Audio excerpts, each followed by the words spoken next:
You're listening to the podcast between doctors and friends.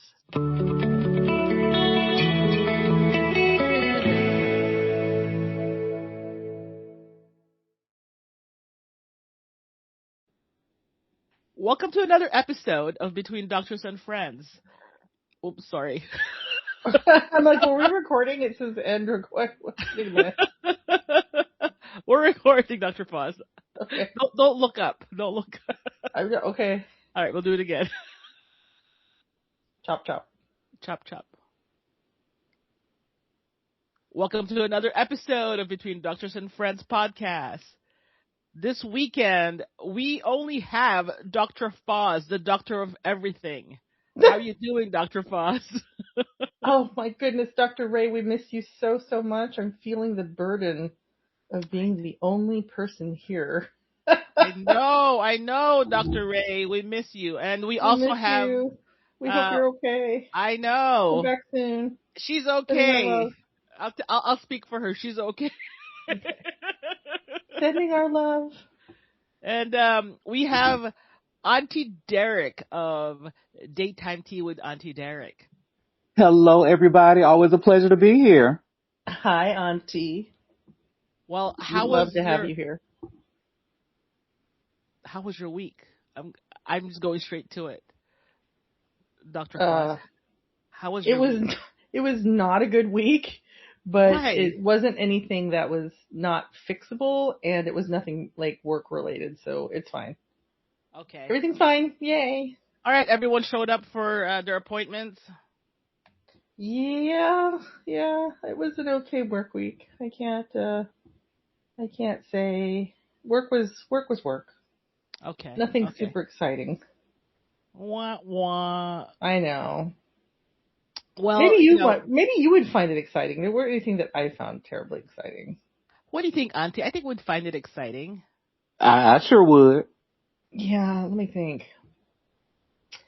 Yeah.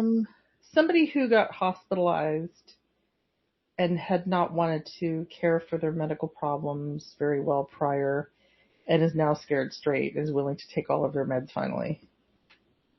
That's not the scared straight I like. But I mean, that happens actually fairly commonly. Yeah, That's I think not so. an unusual situation. I mean, that's called scared straight medicine. It is. Right. It is. But I'm just like, if you'd just taken your meds, we wouldn't even be here. Yeah, that's true. I mean, you know, these things. If you just took me seriously or took us seriously, like, we wouldn't even be at this point. Okay, well, Dr. Foz, have you had patients, you or your colleagues have had patients with, the lettuce, the parasite or the virus? That's a whole, no. No. It's a big problem right now, but I mean, I think there's been like 5,000 or 6,000 cases throughout the United States. There's 330 million people in this country. Yeah. So you really look at the actual prevalence, it's not that much. It's just, I think, and it's not as serious of an illness as it can be. I mean, obviously it can be, but for most people it's not. I think where the problem with that comes from is the idea that where is our food safety? Yeah. Yeah, speaking of which, I just was reading things that the United States is importing ground beef from abroad. Wow. Well, From where though? Well, I mean, we always have. Yeah. I think we used to, I remember a long time we used to get a lot of beef from South America. Really? Yeah. Oh, I don't know. I don't really know much about the cattle farming industry in this country. I don't know where a lot of it originates from, to be honest with you. Any medical... You know what? It doesn't have to be on the package. Like in some places, if you buy seafood, it has to state where it was farmed from or grown from, but that's not the case for red meat or mammalian meat or something. I don't know. So I don't know. Wow. And there's also the engineered meat, right? What?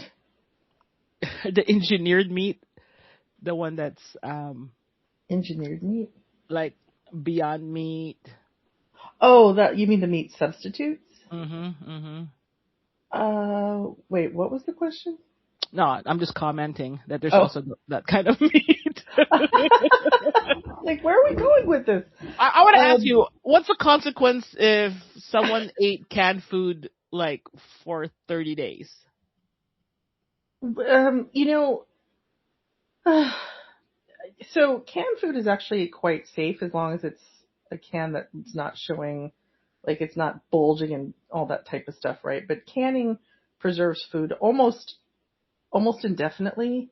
Mm-hmm. However, it doesn't mean that it's still going to be tasty. But I mean, canned food I don't think is as bad. It's not that bad. What I worry more about is like the can and BPA and all those things. But I mean, canned food is canned food. It's food. Eat it if you need to. A lot of canned vegetables are available. You know. Auntie, what are your favorite canned food? Vienna sausages. There you go. Oh. And the other one, the cat food. With Spam or potted meat. Yes, I love it all. Yeah, my dad. Auntie and my dad have the same taste. They well, love I mean those aren't hugely healthy for you just because of things like sodium content, you know, and they're probably, you know, kind of high saturated fat. So, but you got to do you. I use a lot of if I use canned anything, I usually use canned beans. Canned beans. Yeah, because it's so much easier for me to open up a can of beans as opposed to a can of whoop ass. Hey, listen, this is between doctors and friends. Okay? It has nothing to do with how easy it is to open. I'm talking about medical. I mean, man, it's one of those days. Yeah, like Auntie, I like Spam. I like Spam, but it has to be cut thin, you know. So please slice your Spam thin and fry it. Fry it till it's crispy. That's where I don't like Hawaiian Spam, or they don't really fry it well. I like. Well, yeah, I mean, Spam is something that is, you know, pretty popular, I think, in certain parts of the tropics, just because prior to the rise of refrigeration. So you know, same thing with condensed milk, right? There's a lot of recipes that are built around condensed milk in tropical areas of the world because that was a way to have dairy that was preserved that you didn't have to worry about refrigeration. Yeah. So I mean, but canned food, if that's what you like, if that's what you can afford, if that's what you need, I don't think it's a horrible thing, you know. Well, what's happening depends on what you're eating, right? So, okay, beans. I've never thought about that, but I mean. Oh yeah, canned beans are just. I mean, you can make your own, like, you know, dried beans and sort them and boil them and all that stuff. But I like to make black bean hummus, and it's just easier for me to buy a can of black beans. Wow. I want some. I love hummus. I never had with black beans. Oh, it's so good. What's your recipe? Black beans, tahini, salt, lemon juice. I like to make sure there's cilantro ground up in it, garlic. Okay. Can you cook the cilantro or just wash it really well? Wash it really. I know right now, right? Yeah. Wash. I mean, truthfully, I haven't made some in a couple weeks, but and I don't make it every day, and just, you know, I always try to wash my greens really well. The whole thing about this Cyclospora thing is where I'm sad is I really do use a lot of bag salads, like, you know, salad kits and things. Yeah. Because everything's there and you don't have to chop and wash everything because it's triple wash, ready to eat. Now I'm like, oh, it's not actually ready to eat. Meh. Yeah. I mean, I shouldn't be, but I'm scared of them. I went to a taco party, you know, where they brought in the taco guys and all that stuff. And you know what I had? I had a hot dog sandwich. They're like, well, I think some of this also depends on where you live because certain supply chains probably have more issues with this than not. And I know that there's some controversy with Taylor Farms, of which I have used a lot of products from them in the past. I know. And I use a lot of I use a lot of green onions and raw cilantro, and I make this really good red chimichurri with parsley and cilantro. And now I can't. Now I'm scared. I mean, I shouldn't be, but I mean, right. And I'm thinking, like, do I need to stock up on my canned food then? I mean, so this is why I'm asking you if I ate canned food. I mean, not all the time, but, you know. Well, once again, it depends on what it is that's canned. If it's beans and corn and canned spinach and green beans and canned spinach? Yeah, you can get. You know what I recently discovered? I know I'm going to sound like I It just fell off of a turnip truck. I recently discovered canned potatoes. I'm like, what? So Wow. for stuff that I want to make that requires me to like, I'm going to try, I bought a little can of canned potatoes that are cubed and diced and everything. I'm like, I'm going to try to make like potato salad out of this or something just Yeah. because I want to see how it is, because then I don't have to boil it and peel it and wash it and cut it and oh my gosh, like all that stuff that takes such a long time. So I mean, like corned beef, like the Filipino corned beef. Is Oh, like corned so beef hash. salty. Uh-huh. Yeah. So Yeah. so the So see, once preservatives. again though, I mean, you can get stuff that's good for you that's in a can, and you can get stuff that's not good for you in a can. You know what here's another one that's funny. I've discovered that I really, really like pickled vegetables. I've been eating a lot of those like on the side of things. And I had found, it's jarred, it's not really canned. Okay. But it's the same idea. So stuff that's preserved in a jar, like if you go to, like an Asian supermarket, like kimchi, jarred kimchi. Well, a lot of that is fresh, refrigerated. So that's Oh. jarred, but it's not pasteurized. The thing with canning is you can something at a high enough temperature and pressure so that it makes it sterile and bacteria don't decompose the food that's there, and that's why it has a shelf life. Okay. That's good to know. So that's really why it's safe. And so that's why, so it should be safe. Now, so that's why theoretically it could keep for many, many years. It won't be as good, like it will degrade in some capacity, but it won't decompose like you would think. And that's why the best by dates are important, but maybe they're a little bit overblown, It's hard to know. I'm not a food safety expert, so I don't want somebody going out there and Dr. Foz said that you can eat this as long as you want. I did not say that. Well, Auntie here, he mentioned that he loves pickled vegetables. Oh my goodness. So I've discovered, I had at a specialty store I'd been to a while ago, I had bought a jar, so it's jarred and preserved. So this is the kind of preserves that are like pickles at the store, not in the refrigerator section, but like on the shelf, like when you go to open those jars and they pop, right? That's canning, but it's not in a metal can, it's in a jar. Okay. And that's different than home canning. So like home canning, like people like make their own jams and vegetables and all those things. Those do have less of a shelf life than the stuff that's done in the store because they don't achieve the same temperatures, if that makes any sense. Okay. So like if you can something at home, theoretically that's not something that you should keep for years and years at a time. But the stuff at the grocery store can keep that's why they'll have like an expiration date of like 3 years down the road or something like that. Wow, I'm going back to Costco and the canned section. But I'd found this jar of I'm going to sound weird of preserved or pickled, brined, whatever, Brussels sprouts. Oh my God, they are so good. They're like Brussels sprout pickles, and they're so good. I was afraid they were going to be really hard because I had some a long time ago and I liked the flavor, but the texture was like little rocks. They were so hard, but these are not, and they're so good. Yes, I love pickled Brussels sprouts and pickled beets. Anything, I'll eat it. Yeah. Wow. That's what I've become. I'm like, I like this pickle thing. Well, when I was in high school, there's always like the canned food drive. And I don't know why, but my parents always kept cans of garbanzo beans, and that's what I would take. Because I'm like, canned garbanzo beans are great. Like I know. Salad, you can, make them into hummus at home and just all kinds of stuff that are just, I'm sure that it's better if you buy a bag of raw garbanzo beans and go through the whole cooking process, and then you can freeze them, and they'll keep for a while, but I just don't have that kind of motivation. So, and there's some things that I only want. I know this is, I love the jellied cranberry sauce at Thanksgiving that comes in a can. The one that comes out and it comes out shaped like the can. The white can, like from Ocean Spray. The Ocean Spray. Yeah. And it comes out shaped like the can. I just love it. I think that is delicious with Thanksgiving Wow, dinner. we get.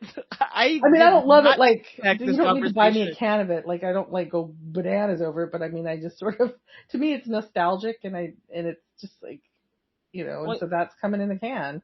I can make my own fresh. I make my own fresh sometimes, but I also have to have the canned with it. yeah. Well, Auntie got like a whole box of the Vienna sausage, so maybe you'll get a box of cranberry. So okay, to feed Auntie, he needs Vienna sausages and Yes. pickled Brussels sprouts, beets, and some cranberry sauce. I know. I didn't know that Auntie, like, my dad also eats the potted meat, and every time he opens it, it's like in the kitchen. I'm just like, why are you eating that? That's cat food. It's like, what do you mean cat food? Don't be mad at Dad just because he has taste. On a toast, Well, it's toast with butter toast, and then he put the potted meat. He's not the only person who eats it because there's a whole market for it, right? Exactly, so. All right, I try wow. not. I don't usually eat a lot of canned food just because I'm snotty like that. Like I'm like, I don't want canned corn. I want fresh. But but that's just because I don't. So I don't think it's necessarily unhealthy. I'm just a food snob that way. All right, so if worst case scenario, something the food industry here things are kind of going weird. You can eat canned foods. Canned food is a. Yeah, I mean, you can have this whole big thing of like, well, are the nutrients better and this and that, and it's like, well, and then there's the whole thing of like, is it a can? Like because you got to worry about BPA, which is like a plastic thingy that's in the lining of the cans. It didn't used to be there, but is now there. So, but you could buy BPA-free cans. And then also jars, like I said, the stuff we're talking about, like I get my pickled stuff in a jar. Like I use a lot of jarred, shelf-stable, pre-made roasted red peppers. Roasted. Yeah, red like peppers. if I'm gonna make my red chimichurri sauce stuff, like I'm not gonna necessarily go buy some red bell peppers and roast them myself. I mean I can, but like I can also just open a jar. So the preservatives don't hurt your kidneys, or you don't get breakouts. Some stuff doesn't have all that much preservatives as you would think, or sometimes it's things like citric acid and salts, which But I mean, I do have some faith in our food safety and food science, and not 100%, but I do have some, and so I tried not to eat things with a lot of weird stuff in it. But I mean, I'm willing to take the gamble on using roasted red peppers. I'm good with that. Wow. Good to hear. Good to hear. And we just want to welcome Sandra here to the mic. We're talking about canned food. Hey. I will share with you a video that I saw, and I thought I'd bring it up for this episode and get your feedback. All right?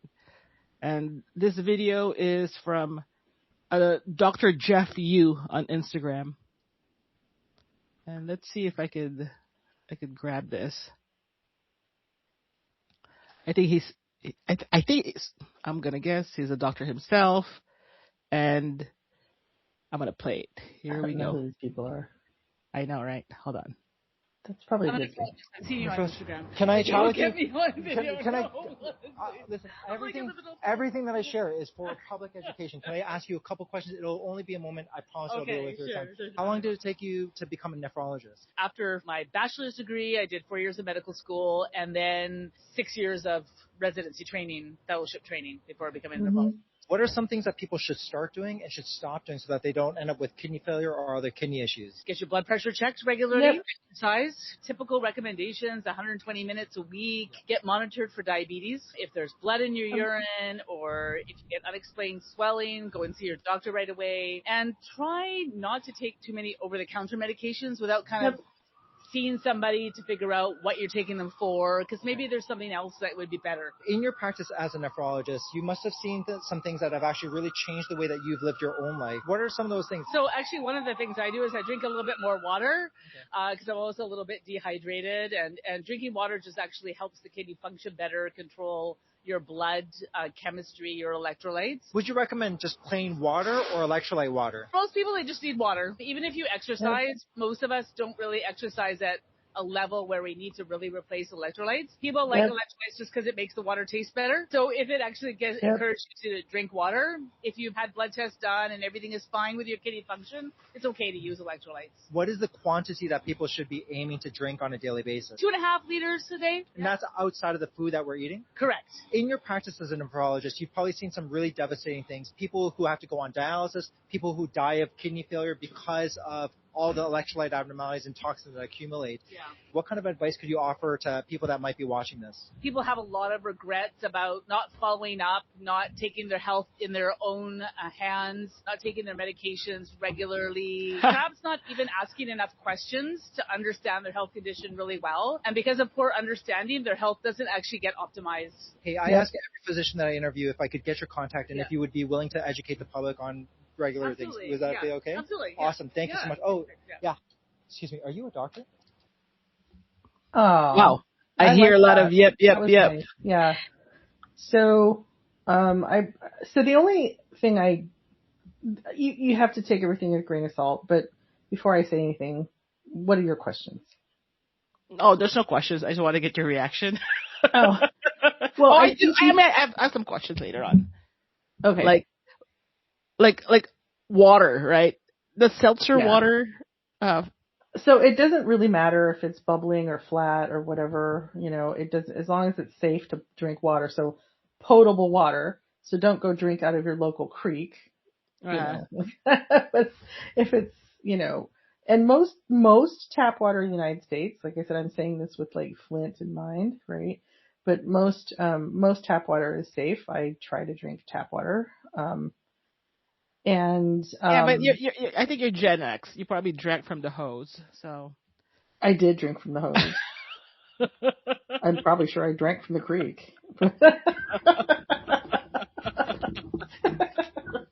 if you're thirsty, you're thirsty, But I don't know if I would say the 2.5 liters thing. You can't really give somebody a definitive amount. It depends on the person. It depends on their body weight, their exercise level, their the ambient temperature, what other medications they're on. So there's so many things that kind of play a role in that.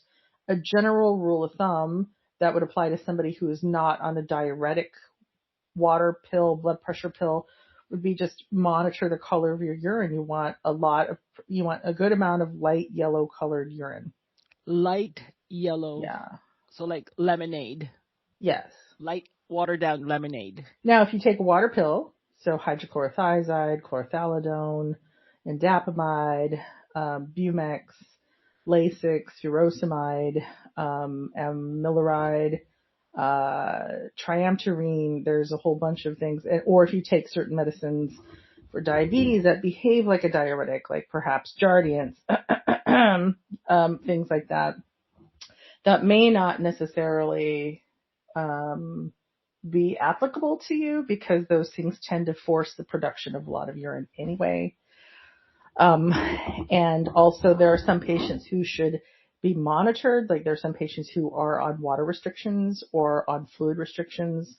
So I would always say you need to clarify this with your own doctors. And I will also say that just because some is good and a good amount might be better, that too much of anything is also not safe. And that's why I'm reluctant to give these blanket recommendations, because there's so many things that might affect a particular person and they get one little bit of information and then they take it and they run with it and now you're in trouble, right?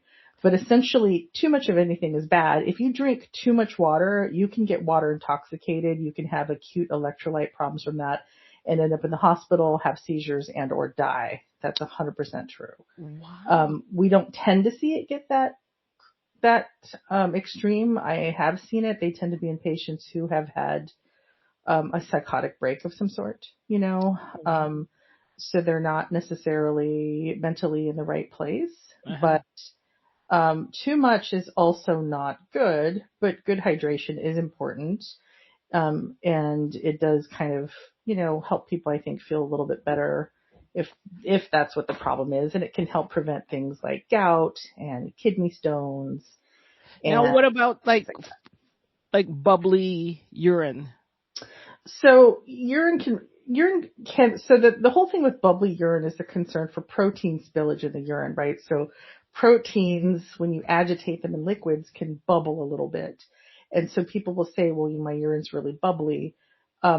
If I do a urinalysis and there's no protein, then I'm not worried about it. It doesn't necessarily rep anything else. And then what I think of is like, well, it's probably the residual cleansers in your toilet or something. Got it. Too much. Or something. I can't say I've ever had anybody come to me and say I have really bubbly urine, and I found them to have like, massive kidney problems when they weren't already set up for that, you know. And if they're already set up for that, if you have hypertension or if you have diabetes or if you have heart failure or something like that, I'm already monitoring that for you. So like it ain't going to sneak up on me. Got it. And anyone have a question? No, I'm just shocked at like how if too much water can actually like cause problems. So what it does is you can't compensate by removing. So, I mean, water goes in, we ingest water. You also make water from your food. So it's your body creates water that it needs. And so it has to be excreted, right? Everything that goes in has to come out. How do you excrete water? Obviously you pee it out. You also breathe some of it out. So those are what we call part of insensible losses. I'm sorry. Wait, breathe some of them out? Sure. Okay. Water vapor in your breath. Okay. Like your body's warm. There's humidity that is in your breath, right? And so have you ever, that's why if you breathe on a mirror, it leaves like steam, right? Okay. Never thought about that. But I thought that was just a mirror. I didn't think it was me. You're like a train now. There's something wrong with this mirror.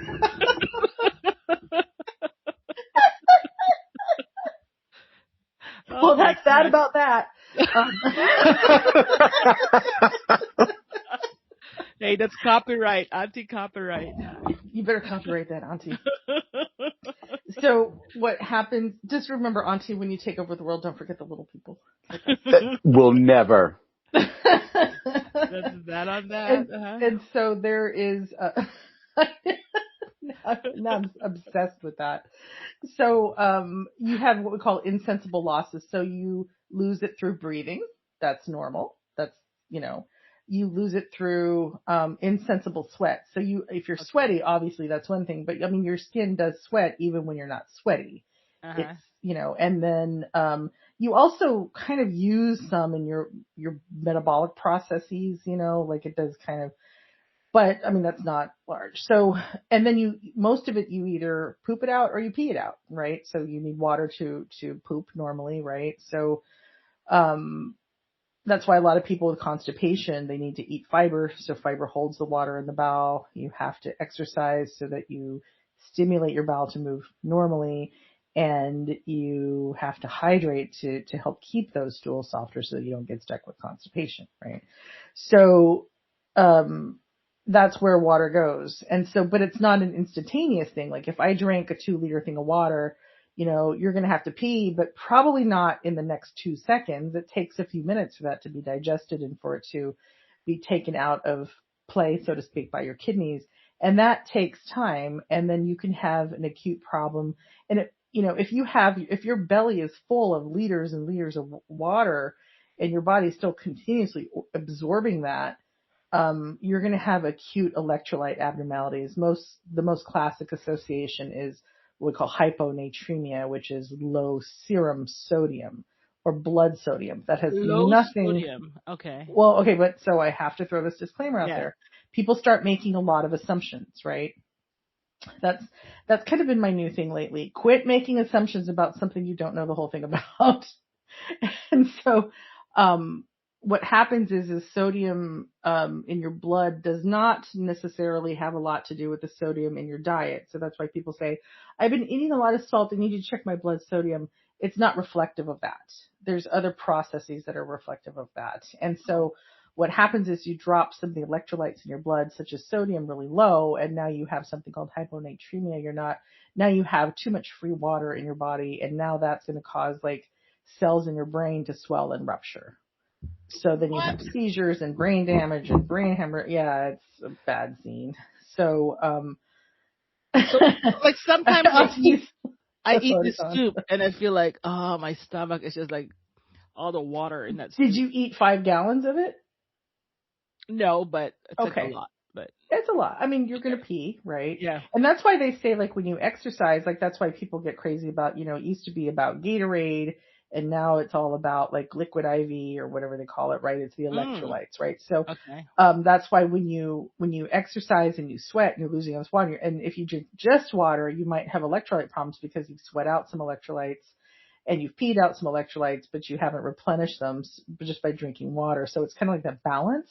Uh-huh. However, in most cases, if you drink plain water, but you have something else, like a couple of crackers or something, I mean, your body will kind of take what it needs from what it is ever you consume. So it doesn't have to be those things. Those are just more like convenient, I would say, Yeah. I would say it's probably more important when it's like extreme conditions. Like, I don't know, I feel sorry for people who work outdoors and they live in like Las Vegas or something where it's like 110 degrees or Phoenix I or know. something where it's You super, guys super hot. You guys need your union break. I'm going to do Doctors need heat. to unionize, actually. So then, I would totally be behind that 100%.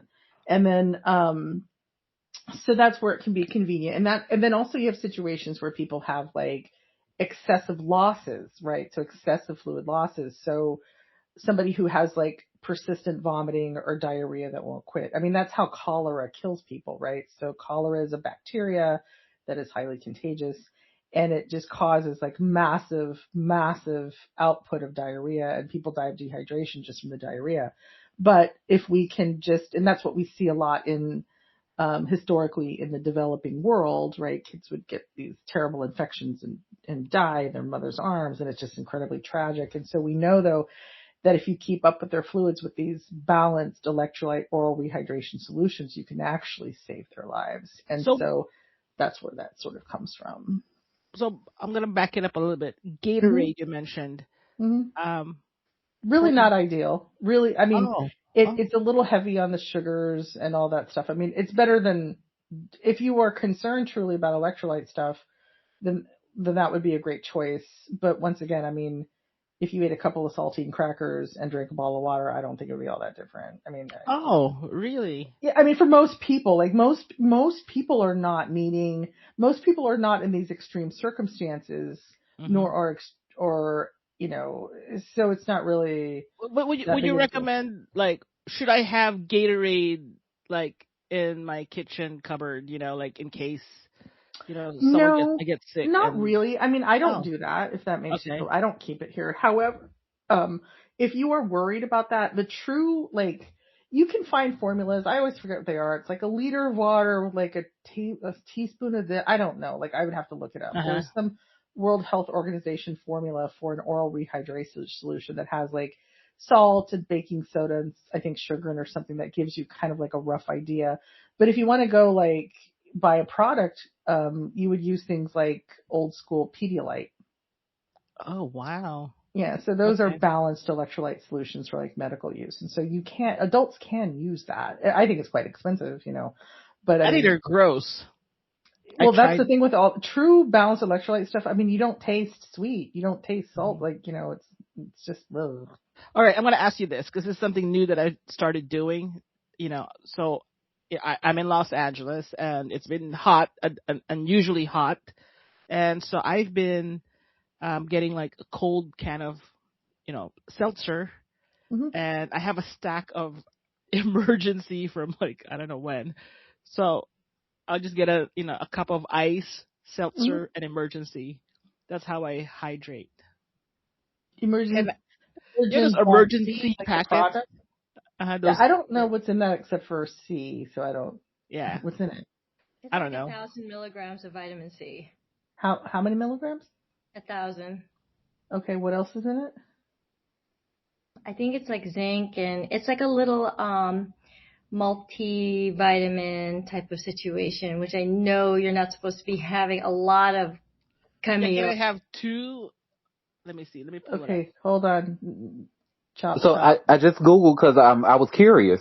So it says it had the 100 mc of vitamin C, and then it says along with a blend of B vitamins, electrolytes, and essential minerals designed to support immune function and energy. So I think, is it the essential minerals like broad? that doesn't tell me a whole lot. I'm just gonna. I mean, it's just I feel like designed to support by who, with which FDA approval and randomized trials. I just sort of, I don't know the product. I'm sure it's fine. Like, whatever. I'm just very suspicious of the supplement industry in general because they want you to buy a product. They want you to buy their stuff. So they're going to tell you, hey, this supports this, or hey, this does this. Okay, based on what? Yeah. Based on what information? The thing is, I have it in my house because, like, I don't know. Well, don't overdo it. Too much vitamin C can actually trigger kidney stones as well, so you don't want to overdo it. Oh, really? Yeah, but if you're having 1,000 milligrams of vitamin C in an emergency on a daily basis, I don't have a strong objection to that. Wow. Too much. Okay, the lesson for today: too much of anything is not good. Do you guys hear that? Too much love. Too much water, potentially dangerous. Too much vitamin C, potentially dangerous. Well, I mean, if you think about it, okay, think of salt. You have a salt shaker in your house, I'm sure. Everybody does, right? And you can put salt on your food. You can put salt heavily on your food. It's probably not good for you for the long term, but if you ate a hot dog, a bag of chips, some of whatever potted meat we're talking about. And beans. And, well, just so you know, you could rinse the beans or get low sodium varieties, just saying. And that is a concern in canned foods. The sodium is an issue because it is sort of processed, but that's, once again, a lot of it can be removed or you can get low sodium varieties. So that's why I don't really get crazy about that. That's on you, right? Mm-hmm. But, so too much of anything is bad. You eat all of this. You can have, let's say you have some potted meat today with some Vienna sausages and all this stuff. And then you'll be fine. Your blood pressure might not be great for a while, or you might have issues, but I mean, you could go into heart failure if you're old and sick enough, but ultimately nothing bad is going to happen to most people today. Right. Uh-huh. But if you ate a whole, you know how you buy salt in those containers, they're like a 1 pound canister of salt, like table salt. Okay. You know what I'm talking about? Those cardboard containers with a little metal pour spout. But if you ate that whole thing today, you would probably get really, really sick. You know what I mean? So just because you can have some doesn't mean excessive amounts of anything are recommended. Okay, so on the jump, exercise is good for you. Excessive exercise might be harmful. Like, you know what I mean? So that's what I say. Too much exercise. No, well, okay, we're not going to go down that route. Okay. All right, Sandra, what do you have? Okay, I think I know the answer to this, but Dr. Foz, what are your thoughts on ramen? And is there a difference between the packaged ramen versus like the ramen I would sit down and order at a restaurant? Sorry. Yeah, Dr. I can't just help but think of that ramen song. Do you know what I'm talking about? Yeah. Y'all put peas in the cup. No thanks. That one. So ramen traditionally, okay, here we go, is a Japanese food, right? It's ramen. It's Japanese. It's like saying fried rice or tacos or something. It's just a food. It's noodles cooked in a savory broth. Ramen in a package is really different. So that is a more processed thing. It has a lot of salt and it's probably not really ideal for your health. It is very inexpensive and it tastes good. So a lot of people will eat that. Like I remember my college years of ramen and hot dogs and that type of stuff because back in the day, you could get a package of ramen for very, very cheap. And so it's really not great because it's highly salted. It's like high sodium. And then it's also like those noodles are not dried, they're fried. That's how they preserve some of them. But it depends on the brand. I don't think it's the devil. If you like it, have some once in a while. Just be mindful of your sodium intake and your overall intake. I mean, all these things that you shouldn't eat in large amounts, like ice cream, right? Who just like ice cream? Let's not go there. No, just kidding. All of these canned foods that are not good for you, processed things, like, I don't think, you can have them in small amounts if you don't have other serious medical problems. As long as you're eating healthy most of the time, I think you'll mostly be okay. I think that's where, we need to kind of keep our eye on the prize there of like, some of these things are probably guilty indulgences. I just would not recommend them to be the basis of your calorie intake. But if you try to eat healthy most of the time and are mindful of these things, then I don't think that a little bit here and there is going to be the end of you. Now, theoretically, it could be for some people. If you are on dialysis or have extremely fragile kidneys where you're almost on dialysis, we should think twice about those things. If you have a history of heart failure or risk for sudden heart failure, then we should probably think twice about those things. Those patients, though, are usually pretty sick and are pretty aware of it. The elderly, maybe not a great choice. But, I mean, of all crimes, if you have a pack of ramen a few times a year, probably the world won't end. Okay. But I can have restaurant ramen every day? Well, that would be restaurant food. And so then there's the idea of like how much sodium is in it. Why does restaurant food taste good? Because it's high in fat, it's high in sodium, high in sugar, and all of those things that we don't typically do at home. So, and then also it would depend on things on like, your overall calorie profile and, are you eating all this ramen because most of your calories are coming from, carbohydrates and nothing else? Are you making sure to get your vegetables on board and all those things? So, I mean, ramen in a restaurant once in a while is probably going to be not that big of a deal. I mean, we just talked about like not to have too much of everything. Okay. Yeah. So. Yeah. But speaking of which, ramen Does and that this help, whole. Sandra? Did that answer your question? Hold on. Yes, it did. Okay. I knew the answer, but I just had to hear it from you. Goodness. See that? Yeah. See that when you hear it from a real doctor, then a podcast host of doctors. Now, what about the spicy ramen? What about it?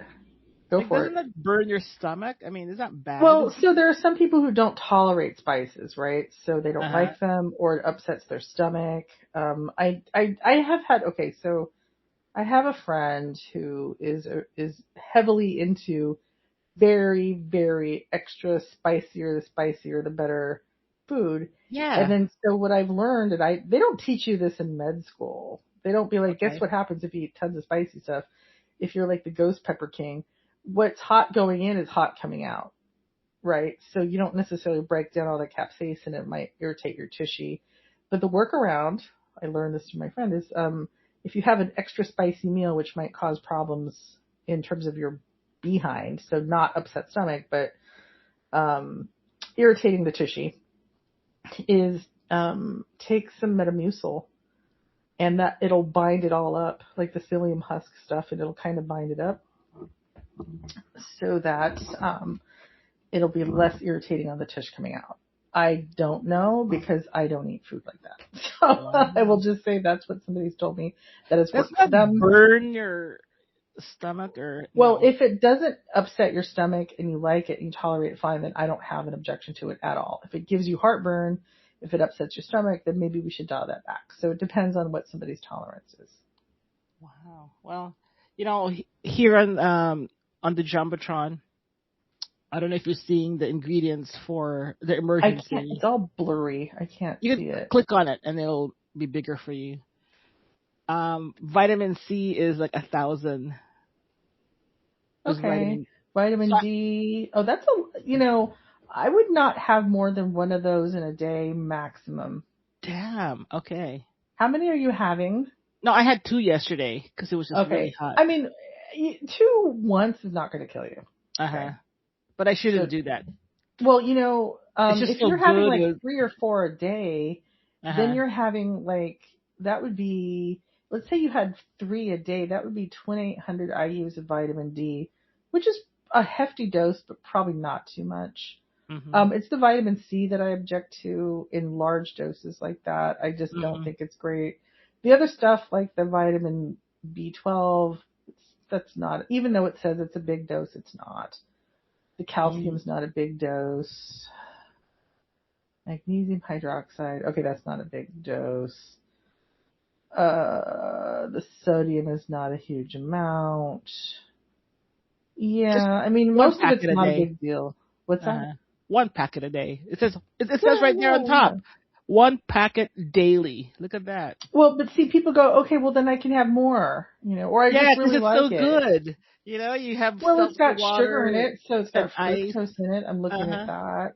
Yeah. Better than, Okay. drinking soda. How many? Oh, it's only 30 calories. Oh, it's got 6 grams of sugars. I mean, that's not a lot, but, Yeah, that's a good, for like when you're having your union break in the middle of the heat. Just cool off. Well, you can also get health. Nice. You can put a squirt of lemon into your water. Wow, then you have to go get fresh lemon. Then you can buy those. You can do bottled lemon juice. I've done that. That's true. You can do spa waters where you slice lemon and limes and put them in a big pitcher of water with some mint leaves and just throw it in your fridge for a while. That works. You can do fruit infused waters, Infused, yeah. Too much work.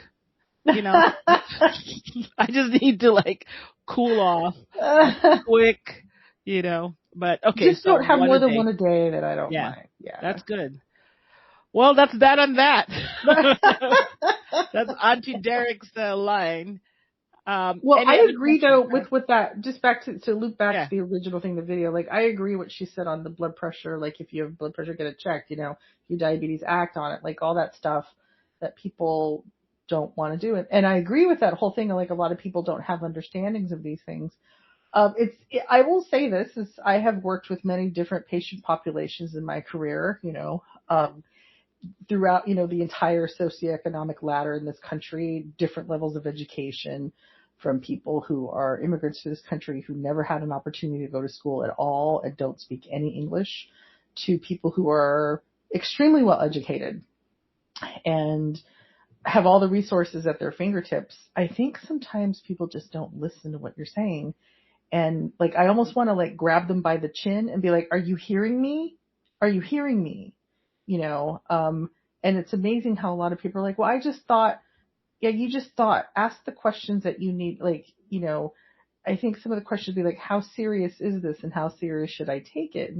And let me frame it for you. I'm very worried about this. You need to do this, that, the other versus, your LDL cholesterol is just a little bit high. It's not the end of the world. Just make sure you work on things so this doesn't become a bigger issue. So there's this whole span of things. And yes, I agree with what she said about that. I thought what she said was a very nice summary of some of the issues, which is people don't fully understand. And so then they don't take the action that we are hoping that they will. And she looks like she just got out of a long day at work. Reminded me of you guys. Dr. Foss. Nephrologists, they are subspecialists of internal medicine, and they have patients that are the sickest of the sick. Their patients are very, very sick. And it takes a lot to be a nephrologist. Yeah. And are they kidney doctors? Yeah. Okay. Yeah. The nephrology group I work with, love them. Aw, that's a tough daily situation right there. Very. Right? Very. Their patients are very, very fragile. Oh, well, let's end this on that sad note. No, we're not going to end it on a sad note. How is that sad? It's a fact. So, how do you want to close this? We miss you, Dr. Ray. I'm pleading for you to come back with some of your good stories. Yes. And we are sending our love. I saw Dr. Ray, and at one time she's doing all these things, and then she gets a phone call, and she has to kind of just step away, and I could hear her goes, just, this pregnant woman is blah, blah, blah, blah, blah, and she has to switch her brain and go, okay, tell her to do A, B, C, D, E, F, G. And I'm just like, boy, well, her life, she's never allowed to especially if you don't have anybody who you work with,